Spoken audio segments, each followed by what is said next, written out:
الحمد لله رب العالمين نحمده ونستعينه ونستغفره ونعوذ بالله من شرور أنفسنا ومن سيئات أعمالنا من يهده الله فلا مضل له ومن يضلل فلن تجد له وليا مرشدا أشهد أن لا إله إلا الله وحده لا شريك له وأشهد أن محمدًا عبده ورسوله أرسله بالهدى ودين الحق ليظهره على الدين كله ولو كره المشركون اللهم صل على محمد وعلى آل محمد كما صليت على إبراهيم وعلى آل إبراهيم إنك حميد مجيد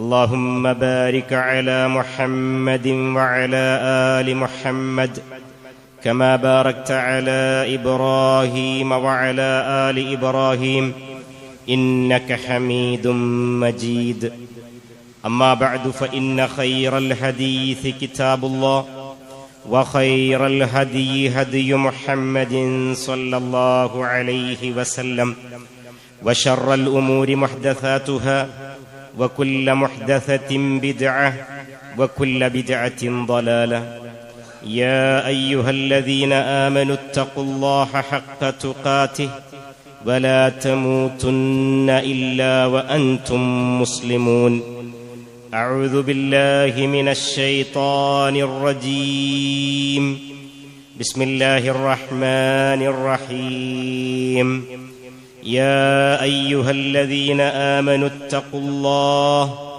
ولتنظر نفس ما قدمت لغد واتقوا الله إن الله خبير بما تعملون ولا تكونوا كالذين نسوا الله فأنساهم أنفسهم أولئك هم الفاسقون. ബഹുമാന്യരായ വിശ്വാസിനികളെ, സഹോദരങ്ങളെ, സൃഷ്ടിച്ചു വരുന്ന അള്ളാഹുവിൻ്റെ നിയമനിർദ്ദേശങ്ങൾക്കനുസരിച്ച് ജീവിക്കണമേ എന്ന് എല്ലാവരെയും ഉണർത്തുകയാണ്. നമ്മളുടെയൊക്കെ ആരാധനകളുടെ, അനുഷ്ഠാനങ്ങളുടെയൊക്കെ അവലംബമായി നമ്മൾ സമയക്രമത്തിന് സ്വീകരിക്കാറുള്ളത് ഹിജ്റ കലണ്ടറാണല്ലോ. എന്നിരുന്നാലും സാധാരണ രീതിയിൽ നമ്മളിപ്പോൾ എല്ലാ കാര്യങ്ങൾക്കും വേണ്ടി ഉപയോഗിച്ചുകൊണ്ടിരിക്കുന്നത് ഗ്രിഗോറിയൻ കലണ്ടർ തന്നെയാണ്. ആ അർത്ഥത്തിൽ പുതിയ ഒരു വർഷത്തിലേക്ക് നമ്മൾ എത്തുകയാണ്. നമ്മുടെ ഭൗതികമായ ഓരോ കാര്യങ്ങളിലും എല്ലായ്പ്പോഴും നമ്മൾ ലാഭനഷ്ടങ്ങളെക്കുറിച്ചൊക്കെ വിലയിരുത്താറുണ്ട്.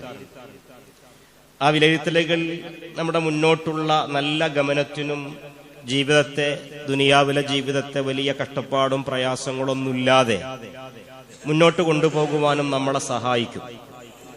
അങ്ങനെ ആസൂത്രണം നമ്മുടെ ജീവിതത്തിൽ, പ്ലാനിങ് നമ്മുടെ ജീവിതത്തിലൊക്കെ ഉണ്ടാകാറുണ്ട്. നഷ്ടങ്ങളെക്കുറിച്ചുള്ള വിലയിരുത്തലുകൾ, ലാഭങ്ങളെക്കുറിച്ചുള്ള കണക്കുകൂട്ടലുകൾ, ഇനി മുന്നോട്ട് പോകുമ്പോൾ എങ്ങനെയൊക്കെ ഏതൊക്കെ രീതിയിലായിരിക്കണം എന്നുള്ള വിലയിരുത്തലുകൾ, കണക്കുകൂട്ടലുകളൊക്കെ ഉണ്ടാവും. അങ്ങനെ തിരുത്തേണ്ടത് തിരുത്തി, ചേർക്കേണ്ടത് ചേർത്ത് ആസൂത്രണം ചെയ്ത് മുന്നോട്ട് പോവുക. അത് ജീവിതത്തിൽ ഒരു നല്ല കാഴ്ചപ്പാടുള്ള ഒരാളുടെ ഒരു ജീവിതക്രമമായിരിക്കും. ഇപ്പൊ സാലറി വാങ്ങുന്ന ആളുകളാണെങ്കിൽ അവര് ഒരു വർഷം കൊണ്ട് കിട്ടിയത് എത്ര, അല്ലെങ്കിൽ ഒരു മാസത്തിലാണെങ്കിൽ അങ്ങനെ കിട്ടുമ്പോൾ അതിന് വേണ്ടതായ ഒരു കണക്ക് കൂട്ടൽ, മിച്ചം എത്രയായിരിക്കണം, അല്ലെങ്കിൽ എങ്ങനെയായിരിക്കണം പിന്നെ എക്സ്പെൻസ് വരേണ്ടത്, ചെലവ് വരേണ്ടത്, ഇങ്ങനെയൊക്കെ ഒരു കണക്ക്. ഇനി അതല്ലെങ്കിൽ കച്ചവടക്കാരാണെങ്കിൽ അവരുടെ ദിവസക്രമത്തിൽ ഒരു രീതിയിൽ അവരും ഒരു തരത്തിൽ ആസൂത്രണങ്ങൾ ഉണ്ടാകും, കണക്ക് കൂട്ടലുകൾ ഉണ്ടാകും. ഇനി കൃഷിക്കാരാണെങ്കിലും അങ്ങനെ ഉണ്ടാകും. അവർ ചെയ്ത ആ വിളവെടുപ്പ്, അല്ലെങ്കിൽ കൃഷി ചെയ്തതിന്റെ വിളവെടുപ്പ്, അതിൽ കിട്ടിയ ലാഭം, അതിൽ കിട്ടിയിട്ടുള്ള നേട്ടങ്ങൾ, അല്ലെങ്കിൽ പോരായ്മകൾ, ഇങ്ങനെയൊക്കെ ഉണ്ടാവും. അങ്ങനെയൊക്കെ ചെയ്യുമ്പോൾ ഉണ്ടാകുന്ന ഗുണം എന്താന്ന് വെച്ച് കഴിഞ്ഞാൽ മുന്നോട്ടുള്ള ഗമനത്തിന് ഒരു വിലയിരുത്തലോടുകൂടി ഒരു പ്ലാനിങ് എന്നുള്ള നിലക്ക് നമുക്ക് നല്ല ഒരു കാഴ്ചപ്പാടോടുകൂടി മുന്നോട്ട് പോകാൻ സാധിക്കും എന്നുള്ളതാണ്. പക്ഷേ നമുക്ക് വിലയിരുത്തലുകൾ തീരെ ഇല്ലാതെ പോകുന്ന ഒരു മേഖല ഏത് എന്ന് ചോദിച്ചാൽ, തീരെ എന്ന് പറയുന്നില്ല, അധിക ആളുകൾക്കും കുറെ തീരെ ഇല്ലാത്ത ഒരു സംഗതി അതെന്താ വെച്ചു കഴിഞ്ഞാൽ, നമ്മുടെ ഈ ദീനി ജീവിതത്തിലുണ്ടല്ലോ, നമ്മൾക്ക് നാളെ യഥാർത്ഥത്തിൽ നമ്മൾക്ക് പരലോകത്തിലുള്ള ഒരു ജീവിതം, അവിടെ സ്വർഗം കിട്ടണം എന്നുള്ള ഒരു വിശ്വാസമൊക്കെ ഉണ്ടല്ലോ. ആ ഒരു യഖീനോടുകൂടി നമ്മൾ മുന്നോട്ട് പോകുമ്പോൾ അവിടേക്ക് വേണ്ട വിലയിരുത്തലുകൾ വേണ്ടത്ര രീതിയിൽ നമുക്ക് ഇല്ലാതെ പോകുന്നു എന്നുള്ളത് ഒരു സത്യമായ കാര്യമല്ലേ?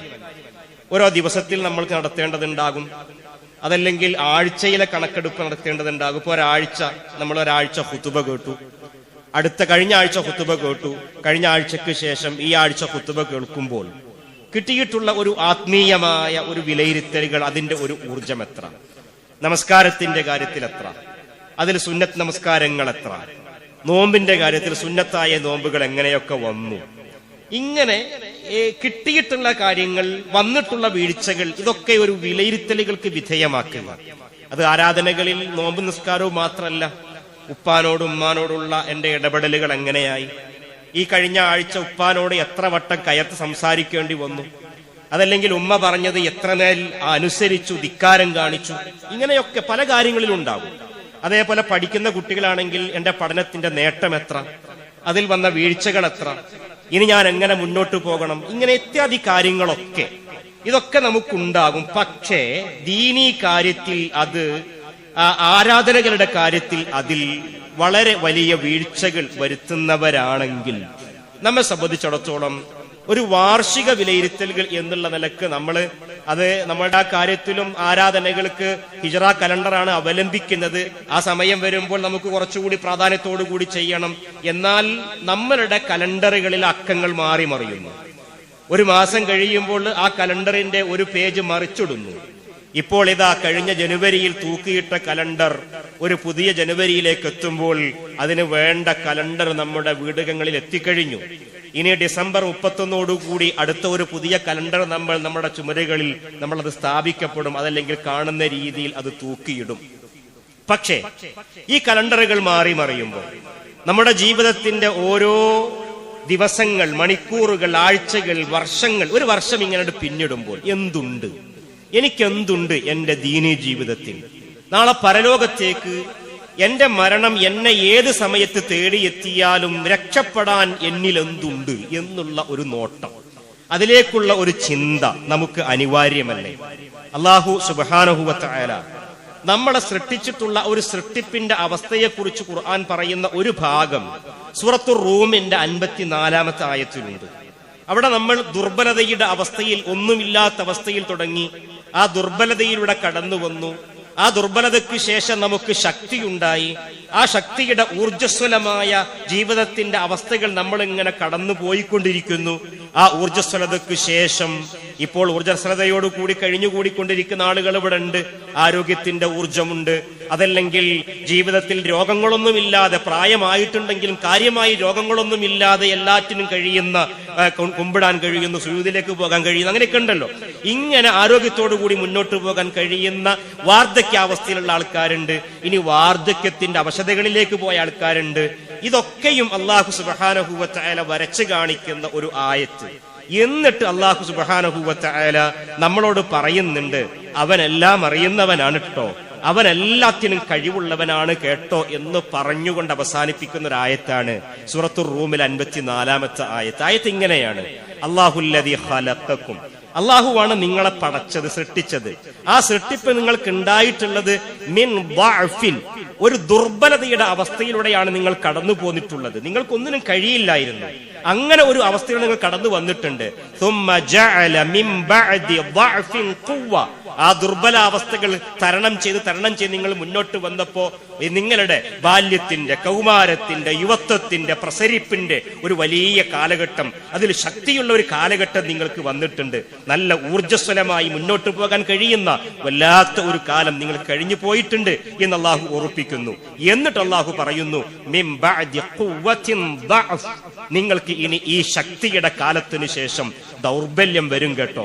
നിങ്ങൾക്ക് കഴിവില്ലായ്മ വരും, ആരോഗ്യം കൊണ്ട് കഴിയില്ലെന്ന് വരുന്ന ഒരു അവസ്ഥയിലേക്ക് നിങ്ങൾക്കെത്തും. കുമ്പിടാൻ കഴിയുന്നില്ല, മുട്ടുവേദനിക്കുന്നു, ഇരുന്ന് നമസ്കരിക്കേണ്ടി വരുന്നു, സുജൂദിലേക്ക് പോകാൻ കഴിയുന്നില്ല, നോമ്പെടുക്കാൻ കഴിയുന്നില്ല. ഇങ്ങനെ പലതരത്തിലുള്ള ആരോഗ്യപരമായ പ്രശ്നങ്ങളുടെ ഒരു അവസ്ഥ നിങ്ങൾക്ക് കടന്നു വരും. വശൈബത്തൻ, നിങ്ങൾക്ക് വാർദ്ധക്യം വരും, നിങ്ങൾക്ക് നര ബാധിക്കും. അങ്ങനെ വാർദ്ധക്യം ബാധിക്കുന്ന അവസ്ഥ വരും. യഖ്ലുഖു മാ യശാ, അള്ളാഹുവിന്റെ സൃഷ്ടിപ്പ് ഇങ്ങനെയാണ്. അവൻ ഉദ്ദേശിക്കുന്നത് സൃഷ്ടിച്ചു വെക്കും.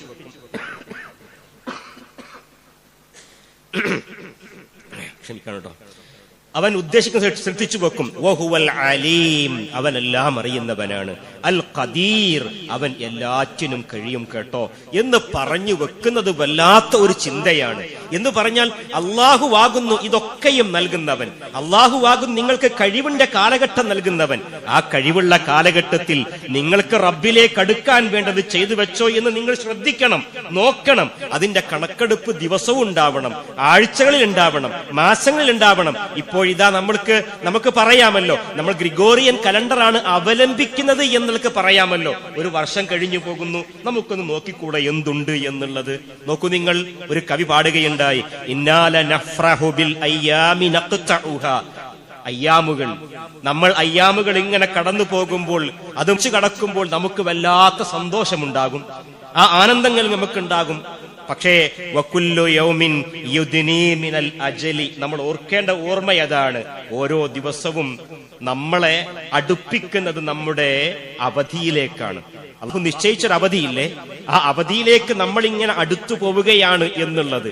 അത് ഒരു വർഷം നമ്മൾക്ക് പിന്നിടുമ്പോൾ നമ്മൾ ആലോചിക്കണം, എന്റെ വയസ്സിലേക്ക് പുതിയത് ഒന്ന് തുന്നി ചേർത്തു എന്നല്ല, അതിന് എനിക്ക് സൗഭാഗ്യം കിട്ടി എന്നല്ല, അത് വേണം. ആ ഒരു അനുഗ്രഹത്തെക്കുറിച്ചുള്ള നന്ദിബോധം ഉണ്ടാകണം. അതോടൊപ്പം ഉണ്ടാകേണ്ട ചിന്ത എന്തെന്നറിയോ, എനിക്ക് ഒരു വർഷം കൂടി ഞാൻ എന്റെ ഖബറിലേക്ക്, എന്റെ മരണത്തിലേക്ക് ഞാൻ അടുത്തു എന്ന് ചിന്തിക്കാൻ കഴിയണം. അങ്ങനെ ദുർബലതകൾ നമ്മളെ ചിന്തിപ്പിക്കണം. കഴിഞ്ഞ വർഷത്തിൽ ഉണ്ടായതായ ഒരു അവസ്ഥയല്ല ഇപ്പോഴുള്ളത്, അതിനേക്കാൾ കുറച്ചുകൂടി ഞാൻ ദുർബലനായി പോയിട്ടുണ്ട്, എന്റെ കോശങ്ങൾക്ക് നാശം സംഭവിച്ചു പോയിട്ടുണ്ട്, എന്റെ ശരീരത്തിന് ക്ഷയം സംഭവിച്ചു പോയിട്ടുണ്ട് എന്ന് നമുക്ക് ചിന്തിക്കാൻ സാധിക്കണം. ഫഅമൽ ലിനഫ്സിക ഖബ്ലൽ മൗതി മുജ്തഹിദ. അതുകൊണ്ട് അങ്ങനെ ചിന്തിക്കുന്ന ആളുകൾക്ക് ചെയ്യാൻ കഴിയുന്ന കാര്യം എന്താണെന്നറിയോ, നമുക്ക് അമൽ ചെയ്യാൻ കഴിയും. അങ്ങനെ ചിന്തിക്കുന്ന ഒരാൾക്ക് ചെയ്യാൻ കഴിയുന്നത്, നിനക്ക് വേണ്ടി നീ അമൽ ചെയ്യുന്നവനായി തീരണം. ഖബ്ലൽ മൗതി, മരണം എത്തുന്നതിന്റെ മുൻപ്. ആ മരണം എത്തുന്നതിന്റെ മുൻപ് എന്ത് വേണം? മുജ്തഹിദ, നീ നല്ല ജിഹാദ് ചെയ്യണം, നല്ല ആവേശത്തോടുകൂടി പരിശ്രമിക്കണം, നല്ല ഇജ്തിഹാദ് ചെയ്യണം, കഠിനമായി പരിശ്രമിക്കണം എന്നാണ്. ഫഇന്നർ റിബ്ഹ വൽ ഖുസ്റാന ഫിൽ അമലി. ഒന്ന് ചെയ്തു, ആ ചെയ്തതിന്റെ പേരിൽ എല്ലാം ആനന്ദം റബ്ബിന്റെ അടുക്കലേക്ക് എത്താനുള്ളതായി എന്ന് ചിന്തിക്കലല്ല വേണ്ടത്. മറിച്ച് അമല് ചെയ്യുമ്പോൾ ആലോചിക്കണം, ഈ അമലിൽ റബ്ബ് ഏറ്റെടുക്കുന്നതുണ്ടാകും, നഷ്ടം സംഭവിക്കുന്നതുണ്ടാകും, ലാഭം കിട്ടുന്നതുണ്ടാകും. ഇതിന്റെ രണ്ടിന്റെയും ഇടയിൽ ചിന്തിച്ചുകൊണ്ട് റബ്ബിന്റെ അടുക്കലേക്ക് എത്തുമ്പോൾ ലാഭം കിട്ടാൻ തക്കതായത് എന്തുണ്ട് എന്ന് ആലോചിക്കുന്ന ആലോചനകൾ, അതാണ് പ്രിയപ്പെട്ടവരെ നമ്മുടെ മുന്നോട്ടുള്ള ഗമനത്തിന് നമുക്ക് അങ്ങനെയുള്ള ചിന്തകളാണ്. അങ്ങനെയുള്ള ചിന്തകൾ ഉണ്ടാകുമ്പോഴാണ് നമ്മുടെ മുന്നോട്ടുള്ള ഗമനം അള്ളാഹുവിലേക്ക് നമ്മൾ എന്തായാലും അടുക്കുന്നു. അവിടെ എത്തിച്ചേരുമ്പോൾ എനിക്ക് എന്റെ റബ്ബിനെ കാണണം എന്നുള്ള ആ സിയാദ, സ്വർഗം തന്നിട്ട് റബ്ബിനെ കണ്ടുമുട്ടാൻ സാധിക്കുന്ന ആ സൗഭാഗ്യം നമുക്ക് അനുഭവിക്കാൻ സാധിക്കുക. അവിടേക്ക് നമുക്ക് എത്തണം. നിങ്ങൾ നോക്കൂ, നമ്മുടെ ദുനിയാവിലെ ജീവിതം 3 അനിവാര്യ ഘട്ടങ്ങൾ നമ്മൾ അഭിമുഖീകരിക്കേണ്ടി വരുന്നത് ഉറപ്പാണ്. അതിലൊന്ന്, ദുനിയാവിൽ അല്ലാഹു സുബ്ഹാനഹു വ തആല ഒരുപാട് അനുഗ്രഹങ്ങളെ കൊണ്ട് തന്നിട്ട് നമ്മളെ വല്ലാതെ പരീക്ഷിച്ചുകൊണ്ടിരിക്കും. ആ അനുഗ്രഹങ്ങൾ നമ്മുടെ ആരോഗ്യം ഉണ്ടാകും, നമ്മുടെ ഒഴിവ് സമയം ഉണ്ടാകും, ഇതൊക്കെ ഉണ്ടാകും. അങ്ങനെ പല രീതിയിൽ ഒഴിവ് സമയത്തെയും ആരോഗ്യത്തെയും കുറിച്ച് റസൂലുള്ളാഹി പറഞ്ഞിട്ടുണ്ടല്ലോ. നിഅമതാനി, 2 അനുഗ്രഹങ്ങളുണ്ട്. മഗ്ബൂനുൻ ഫീഹിമാ കസീറുൻ മിനന്നാസ്. മഗ്ബൂനൻ എന്നുള്ളതിന് ഇതിന് മുൻപൊക്കെ അർത്ഥം പറഞ്ഞിരുന്നതും മനസ്സിലാക്കി പോയിരുന്നതും അശ്രദ്ധ കാണിക്കും എന്നായിരുന്നു. പക്ഷേ ഇന്നത്തെ ഹുതുബയിൽ ഹുതുബക്ക് പറയാൻ വേണ്ടി ആ ഹദീസിന്റെ ശറഹ് ഒന്നുകൂടി നോക്കിയപ്പോൾ അതിലേക്ക് ഒരു അർത്ഥം കൂടി ചേർത്ത് വെക്കപ്പെട്ടിട്ടുണ്ട്. മഗ്ബൂനൻ എന്ന് പറഞ്ഞാൽ അൽ ഖുസ്റാൻ എന്നുകൂടി അർത്ഥമുണ്ടെന്നാണ്. എന്ന് പറഞ്ഞാൽ നമ്മളുടെ ജീവിതത്തിൽ നമ്മൾ അശ്രദ്ധരാക്കുന്നു എന്നതോടൊപ്പം തന്നെ നമുക്ക് നഷ്ടം സംഭവിക്കുന്ന 2 അനുഗ്രഹങ്ങളുണ്ട് എന്നുകൂടിയാണ്. നമുക്ക് നഷ്ടം സംഭവിച്ചു പോകുന്ന 2 അനുഗ്രഹങ്ങളുണ്ട് എന്നാണ്. അധിക ആളുകൾ നഷ്ടമായിരിക്കും, അല്ലെങ്കിൽ അധിക ആളുകൾക്കും അശ്രദ്ധരായി പോകുന്ന 2 അനുഗ്രഹങ്ങളുണ്ട് എന്നുള്ളതാണ്. എന്താണ് അനുഗ്രഹങ്ങൾ എന്നറിയുമോ? അസ്സിഹ്ഹത്തു വൽ ഫറാഗ്. ഒന്ന് ആരോഗ്യമാണ്, മറ്റൊന്ന് നമ്മുടെ ഒഴിവുവേളകളാണ്. നമ്മൾ ആലോചിച്ച് നോക്കൂ പ്രിയപ്പെട്ടവരെ, ഇന്നിന്റെ നമ്മുടെ ജീവിതത്തിൽ നമ്മളെ വല്ലാതെ പരീക്ഷിക്കുന്ന 2 അനുഗ്രഹങ്ങളല്ലേ ഇത്? ഈ 2 അനുഗ്രഹങ്ങൾ നമ്മൾ തോറ്റു പോകുന്നില്ലേ? ഈ 2 അനുഗ്രഹങ്ങളുടെ നമ്മൾ തോറ്റു പോകുന്നില്ലേ? എന്താണ് നമ്മുടെ തോൽവി? ആരോഗ്യം വേണ്ടവണ്ണം ഉപയോഗപ്പെടുത്താൻ കഴിയാത്തവണ്ണം നമ്മൾ നഷ്ടക്കാരായി പോകുന്നു. അതേപോലെ ഒഴിവുവേളകൾ നമുക്ക് ഒരുപാട് കിട്ടുന്നു. നമ്മുടെ ഒഴിവുവേളകളിൽ നല്ല ഒരു ശതമാനവും കാർന്ന് തിന്നുന്നത് ഒരു ഉപകാരവുമില്ലാത്ത കാര്യത്തിന് വേണ്ടി നമ്മൾ നമ്മുടെ നോട്ടങ്ങളും ശ്രദ്ധകളും ഇതിലേക്ക് തിരിച്ചു വെച്ചുകൊണ്ടല്ലേ? എന്തായിരിക്കും നമ്മുടെ അവസ്ഥ? നമ്മൾ ഇന്നേരമെങ്കിലും അത് ആലോചിച്ചിട്ടില്ല എങ്കിൽ നാളെയുടെ നമ്മുടെ അവസ്ഥ എന്തായിരിക്കും എന്നുള്ള ഒരു ബോധ്യത്തിലേക്ക് നമ്മൾ എത്തണം. അതുകൊണ്ടാണ് റസൂലുള്ളാഹി പറഞ്ഞിട്ടുള്ളത് 2 അനുഗ്രഹങ്ങളെ കുറിച്ച് നമ്മൾ ശ്രദ്ധിക്കണമെന്ന്. അതുകൊണ്ട് പ്രിയപ്പെട്ടവരെ, ഈ അനുഗ്രഹങ്ങൾക്ക് നന്ദി കാണിച്ചോ? ആ നന്ദി ബോധത്തെ നമ്മൾ എത്രമേൽ വളർത്തിയിട്ടുണ്ട് എന്ന് ചിന്തിക്കാനും, ഇനി എത്രമേൽ എനിക്ക് ഉയർത്തിക്കൊണ്ട് വരേണ്ടതുണ്ട് എന്ന് വിലയിരുത്താനും, എന്നിട്ടൊരു ആസൂത്രണത്തോടു കൂടി മുന്നോട്ട് പോകുവാനും നമുക്ക് സാധിക്കണം. രണ്ടാമത്തേത്, അല്ലാഹു സുബ്ഹാനഹു വ തആല നമ്മെ പരീക്ഷിക്കുന്ന മറ്റൊന്ന് നമുക്ക് ഇടങ്ങേറുകൾ തന്നിട്ടായിരിക്കും. ഇടങ്ങേറെന്ന് പറയുമ്പോൾ രോഗങ്ങളാവാം, വേണ്ടപ്പെട്ടവരുടെ മരണങ്ങളാകാം, വിയോഗങ്ങളാകാം, സാമ്പത്തിക പ്രശ്നങ്ങളാകാം, അല്ലെങ്കിൽ കാർഷിക നഷ്ടങ്ങളാകാം, ഇനി അതല്ലെങ്കിൽ വേറെ എന്തെങ്കിലും ജോലിയുമായി ബന്ധപ്പെട്ട പലതരത്തിലുള്ള പരീക്ഷണങ്ങൾ, നമ്മൾക്ക് വേണ്ടപ്പെട്ടവരുമായി ബന്ധപ്പെട്ടോ നമ്മളുമായി ബന്ധപ്പെട്ടതോ ആയിട്ടുള്ള പല ജാതി പ്രശ്നങ്ങളാൽ നമ്മളെ കൊണ്ട് ഇങ്ങനെ പരീക്ഷിക്കും. ആ പരീക്ഷണത്തിൽ അല്ലാഹു സുബ്ഹാനഹു വ തആല എനിക്ക് എന്റെ വേണ്ടപ്പെട്ടവർക്ക് ആരോഗ്യം തന്ന കാലഘട്ടത്തെക്കുറിച്ചുള്ള ഓർമ്മകൾ നമ്മൾക്ക് ഉയർന്നു വരണം. എന്നിട്ട് നമുക്ക് നന്ദിബോധം അന്ന് കാണിച്ചിട്ടില്ലാത്തതിന്റെ ഒരു പരീക്ഷണമായിരിക്കുമല്ലോ എന്ന് വിലയിരുത്താൻ സാധിക്കണം. എന്നിട്ട് ഇവിടെ നിന്ന് അങ്ങോട്ടുള്ള ഒരു തിരുത്തി മുന്നോട്ട് പോകാൻ നമുക്ക് സാധിക്കണം. അഥവാ ക്ഷമ എന്നുള്ള ഒന്ന് അവിടെ ഉണ്ട്. ആ ക്ഷമയോടുകൂടി അതിജീവിക്കാനുള്ള, റബ്ബിലേക്ക് അടുത്തുകൊണ്ട് അതിജീവിക്കാനുള്ള കരുത്ത് നമ്മൾക്ക് കാണിക്കണം. അതേപോലെ തന്നെ മൂന്നാമത്തെ അവസ്ഥ എന്തായിരിക്കും എന്നറിയോ? ചുരുക്കി പറയട്ടെ, മൂന്നാമത്തെ അവസ്ഥ എന്തായിരിക്കും എന്നറിയോ? നമ്മൾക്ക് അല്ലാഹു സുബ്ഹാനഹു വ തആല അവന്റെ ഒരു പരീക്ഷണം എന്നോണം പിശാചിന്റെ ഇടപെടലുകൾ ഉണ്ടല്ലോ. നമ്മുടെ ഈ ദേഹേച്ഛകൾ പൈശാചികതയ്ക്ക് ഇടപെട്ടിട്ട്, പൈശാചികതയ്ക്ക് വഴിപ്പെട്ടിട്ട്, എന്നിട്ട് നമ്മൾ ഒരുപാട് തിന്മകളിലേക്ക് ഇങ്ങനെ കൂപ്പ് കുത്തിയിട്ടുണ്ടാകും. പക്ഷെ ഒരു അവസരം അള്ളാഹു തുറന്നു വെച്ചതിനെ കുറിച്ചുള്ള ചിന്ത, ഫഫിറു ഇലല്ലാഹ്, അള്ളാഹുവിലേക്ക് നിങ്ങൾ ഓടി വന്നോളൂ, അള്ളാഹുവിലേക്ക് നിങ്ങൾ ഓടി വന്നോളൂ. ഞാൻ നിങ്ങൾക്കിതാ അള്ളാഹുവിനെ കുറിച്ച് നിങ്ങൾക്ക് മുന്നറിയിപ്പ് നൽകുന്നവനാകുന്നു. ഇന്നി ലക്കും മിൻഹു നദീറും മുബീൻ. സൂറത്തു ദാരിയാത്തിൽ 50-ാമത്തെ ആയത്തിൽ അള്ളാഹു പറഞ്ഞു.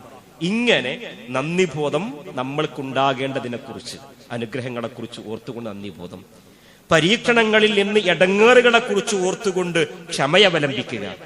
മൂന്നാമത്തേത്, നമ്മൾ ചെയ്തു കൂട്ടിയ തിന്മകൾ, അതും പരീക്ഷണം തന്നെയാണ്. ദേഹേച്ഛകൾക്ക് അടിപ്പെട്ടുകൊണ്ടും പിശാചിന് വഴിപ്പെട്ടുകൊണ്ടും ആ വിഷയത്തിലൊക്കെയും ഇനിയും ഇതാ നമുക്ക് റബ്ബിലേക്ക് അടുക്കാനുള്ള അവസരം.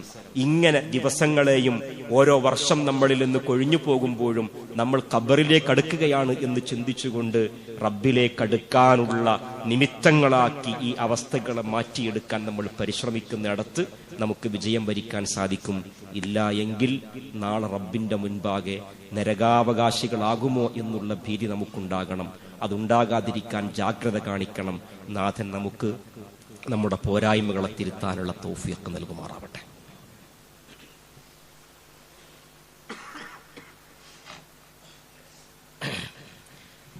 അൽഹംദുലില്ലാഹി റബ്ബിൽ ആലമീൻ, അസ്സലാത്തു വസ്സലാമു അലാ റസൂലിൽ അമീൻ വഅലാ ആലിഹി വസഹ്ബിഹി അജ്മഈൻ. അമ്മാ ബഅദ്. ബഹുമാന്യരായ സഹോദരങ്ങളെ, ഒരിക്കൽ കൂടി അള്ളാഹുവിന്റെ വിധി വിലക്കുകൾക്ക് അനുസരിച്ചുകൊണ്ട് ജീവിക്കണമേ എന്ന് ഉണർത്തുകയാണ്. ഒതുക്കേൽപ്പിച്ച ആയത്ത് ഈ ഒരു വിലയിരുത്തലിനെ നമ്മളെ വല്ലാതെ പ്രേരിപ്പിക്കുന്നുണ്ടല്ലോ. സൂറത്തുൽ ഹശ്റിലെ ആയത്തുകളാണ് ആ 2 ആയത്തുകളും. ഈ പറഞ്ഞ കാര്യങ്ങളെ അല്ലാഹു സുബ്ഹാനഹു വ തആല നമുക്കൊരൊറ്റ ആയത്തിലൂടെ പറഞ്ഞു തന്നത്. അതിന്റെ ഒരു വിശദീകരണമായിരുന്നു, ചുരുങ്ങിയ വിശദീകരണമായിരുന്നു ഇത്രയും നേരം സംസാരിക്കാൻ വേണ്ടി ശ്രമിച്ചത്. ഹശ്റിലെ 18ഉം 19ഉം ആയത്ത് നമ്മൾ മുൻപും ഒരുപാട് കേട്ടിട്ടുണ്ടാകും. അള്ളാഹു പറയുന്നു, അല്ലയോ മുഅ്മിനുകളെ, യാ അയ്യുഹല്ലദീന ആമനു ഇത്തഖുല്ലാഹ്, നിങ്ങൾക്ക് തഖ്വ വേണം, അല്ലാഹുവെ സൂക്ഷിക്കണം. അതോടൊപ്പം വൽ തൻദുർ നഫ്സും മാ ഖദ്ദമത് ലിഗദ്, നിങ്ങളുടെ ഭാവിക്ക് വേണ്ടി, യഥാർത്ഥ ഭാവി പരലോകമാണ്, ആ പരലോകത്തെ ഭാവിക്ക് വേണ്ടി, നാളേക്ക് വേണ്ടി നിങ്ങൾ എന്താണ് ഒരുക്കൂട്ടി വെച്ചത് എന്ന് നിങ്ങൾ നല്ലോണം നോക്കണം, നല്ലോണം ചിന്തിക്കണം. വത്തഖുള്ള, ചിന്തിച്ചിട്ട് നിങ്ങൾക്ക് വീണ്ടും തഖ്വ കുറവ് വരുത്തേണ്ടിയിട്ടുണ്ടെങ്കിൽ, പോരായ്മ വരുത്തിയിട്ടുണ്ടെങ്കിൽ വീണ്ടും തഖ്വ വളർത്താൻ വേണ്ടി ശ്രമിക്കണം. ഇന്നല്ലാഹ ഖബീറും ബിമാ തഅമലൂൻ, ഓർക്കണം, അള്ളാഹു തീർച്ചയാണ് നിങ്ങളുടെ പ്രവർത്തനങ്ങളെ കുറിച്ച് നല്ലവണ്ണം അല്ല അതിസൂക്ഷ്മമായി അറിയുന്നവനാണ്. വലാ തകൂനു കല്ലദീന നസുല്ലാഹ്, അല്ലാഹനെ മറന്നവരെ പോലെ നിങ്ങളാകല്ലേ. അള്ളാഹുവെ മറന്ന് ജീവിച്ച മനുഷ്യന്മാരുണ്ടാകുമ്പോഴേ അങ്ങനെ നിങ്ങളാകല്ലേ. അങ്ങനെ സംഭവിച്ചാൽ ഫഅൻസാഹും അൻഫുസഹും, അവൻ നിങ്ങളങ്ങോട്ട് മറപ്പിച്ചു കളയും, അവൻ നിങ്ങളെ മറപ്പിച്ചു കളയും. റബ്ബ് നിങ്ങളെ മറക്കും, നിങ്ങൾ നിങ്ങളെ തന്നെ മറക്കുന്ന അവസ്ഥയുണ്ടാകും. അങ്ങനെ സംഭവിച്ചാൽ ഉലൈക ഹുമുൽ ഫാസിഖൂൻ, നാളെ റബ്ബിന്റെ കോടതിയിൽ അധർമ്മകാരികളായിരിക്കും അവർ. ആ അധർമ്മത്തിന്റെ പാതയിലൂടെ പോകാതിരിക്കാൻ ഈ ആയത്തുകൾ നമ്മളെ പ്രേരിപ്പിക്കുന്നുണ്ട്. അതുകൊണ്ടായിരിക്കും മഹാനായ അബ്ദുല്ലാഹി ഇബ്നു മസ്ഊദ് റളിയല്ലാഹു അൻഹു പറയുകയുണ്ടായി, എന്റെ ഖേദം എന്ന് പറയുന്നത് ഞാൻ ദുനിയാവിൽ എന്തെങ്കിലും നഷ്ടപ്പെട്ടു പോയതിന്റെ പേരിൽ ഒരിക്കലും ഖേദിച്ചിട്ടില്ല, ദുഃഖിച്ചിട്ടില്ല. എന്റെ ദുനിയാവിന്റെ ദുഃഖം എന്ന് പറഞ്ഞിട്ടുള്ളത് ഓരോ ദിവസവും ഇങ്ങനെ സൂര്യൻ അസ്തമിക്കുമ്പോൾ ഉണ്ടാകുന്ന ദുഃഖങ്ങളാണ്. സൂര്യൻ അസ്തമിക്കുന്ന സമയത്ത് എന്റെ പോരായ്മകൾ എനിക്ക് കഴിഞ്ഞ ദിവസത്തേക്കാൾ മികച്ച രീതിയിൽ എന്റെ ഈ ദിവസം ആക്കി തീർക്കാൻ പറ്റിയിട്ടില്ലല്ലോ എന്ന് ഞാൻ ചിന്തിക്കും. അങ്ങനെ ചിന്തിക്കുമ്പോൾ എനിക്കുണ്ടാകുന്ന ഒരു ഖേദം, അതാണ് എന്റെ യഥാർത്ഥ ദുഃഖം. അതല്ലാതെ ഞാൻ ദിവസങ്ങൾ കൊഴിഞ്ഞു പോയപ്പോൾ അടുത്ത ഒരു ദിവസം കിട്ടിയപ്പോൾ അത് ആഘോഷിക്കാനുള്ള ഒന്നാക്കി മാറ്റിയിട്ടില്ല.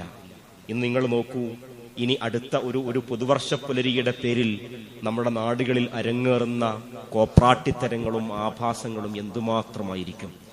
ഞാൻ പറയുന്നു സഹോദരങ്ങളെ, ഒരു ഖതീബ് എന്ന നിലക്ക് പറയുന്നു, ഈ ഖുത്ബ കേൾക്കുന്ന ഒരാളും അങ്ങനെയുള്ള ആഭാസങ്ങൾ ആഘോഷിക്കാനുള്ളവരല്ല. നമുക്കെന്താ ആഘോഷിക്കാനുള്ളത്? ഇതിന്റെ പേരിൽ ഒരു ആഘോഷം നമുക്കില്ലല്ലോ. അങ്ങനെ ആഘോഷിക്കാൻ വേണ്ടി ഒന്നുമില്ല, മറിച്ച് നമുക്ക് ആലോചനക്കൊരുപാടുണ്ട്. ആലോചിക്കാൻ സമയം കണ്ടെത്തുന്നുവെങ്കിൽ അതിനാണ് കാര്യമുള്ളത് എന്ന് ചിന്തിക്കാൻ, ഈ ഒരു സംസാരം കൊണ്ട് നിങ്ങളുടെ മനസ്സുകളിൽ എവിടെയെങ്കിലും ഒരു പ്രസരിപ്പ് നൽകാൻ അള്ളാഹുവിന്റെ ആയത്തുകൾ അതിന്റെ പേരിൽ ആലോചിക്കാൻ വകുപ്പുണ്ടാക്കിയിട്ടുണ്ടെങ്കിൽ അതേക്കുറിച്ച് ആലോചിക്കുക. ഇങ്ങനെയുള്ളതിൽ നിന്ന് വിട്ടുനിൽക്കുക. അത് നമ്മുടേതല്ല എന്ന് ചിന്തിക്കുക, ഇസ്ലാമിൻ്റെതല്ല എന്ന് ആലോചിക്കുക. പുതുവർഷം ആലോചനക്കുള്ളതാണ്, ആഘോഷിക്കാനുള്ളതല്ല എന്നുള്ള തിരിച്ചറിവാകട്ടെ നമ്മുടേത്. നാഥൻ നമുക്ക് തിരിച്ചറിവ് നൽകുമാറാവട്ടെ. പോരായ്മകളെ തിരുത്താനുള്ള തൗഫീഖ് അല്ലാഹു പ്രദാനം ചെയ്യുമാറാവട്ടെ. അല്ലാഹുവേ, വന്നു പോകുന്ന തെറ്റുകൾ, കുറ്റങ്ങൾ, വീഴ്ചകൾ ഞങ്ങൾക്കെല്ലാവർക്കും നീ പുറത്തു മാപ്പ് നൽകണമേ റബ്ബേ. കൂടുതൽ ജീവിതം നീ ഞങ്ങൾക്ക് ആയുസ് നീട്ടിത്തരുമ്പോൾ ആ ആയുസ്സിന്റെ ഓരോ സമയങ്ങളിലും കൂടുതൽ നന്മകൾ ചെയ്യാനുള്ള തൗഫീഖും ഉദവിയും ഞങ്ങൾക്ക് നീ നൽകി ഞങ്ങളെ നീ അനുഗ്രഹിക്കണമേ റബ്ബേ. അല്ലാഹുവേ, ഞങ്ങളിൽ, ഞങ്ങളുടെ മാതാപിതാക്കളിൽ, ഞങ്ങളുടെ മക്കളിൽ, ഇണകളിലൊക്കെ ഞങ്ങൾക്ക് നീ കൺകുളിർമയും സന്തോഷവും നൽകി അനുഗ്രഹിക്കണമേ റബ്ബേ. അല്ലാഹുമ്മ ഗ്ഫിർ ലിൽ മുഅ്മിനീന വൽ മുഅ്മിനാത്ത് വൽ മുസ്ലിമീന വൽ മുസ്ലിമാത്ത് അൽ അഹ്യാഇ മിൻഹും വൽ അംവാത്ത് ഇന്നക മുജീബുദ് ദഅവാതി യാ ഖാദിൽ ഹാജാത്ത്. അല്ലാഹുമ്മ അജിർനാ മിനൻ നാർ, اللهم أجرنا من النار، اللهم أجرنا من النار. ربنا اغفر لنا ذنوبنا وكفر عنا سيئاتنا وتوفنا مع الأبرار. ربنا ظلمنا أنفسنا وإن لم تغفر لنا وترحمنا لنكونن من الخاسرين. ربنا اصرف عنا عذاب جهنم إن عذابها كان غراما إنها ساءت مستقرا ومقاما. ربنا تقبل منا إنك أنت السميع العليم وتب علينا إنك أنت التواب الرحيم واغفر لنا يا غافر المذنبين والحمد لله رب العالمين وسلام على المرسلين.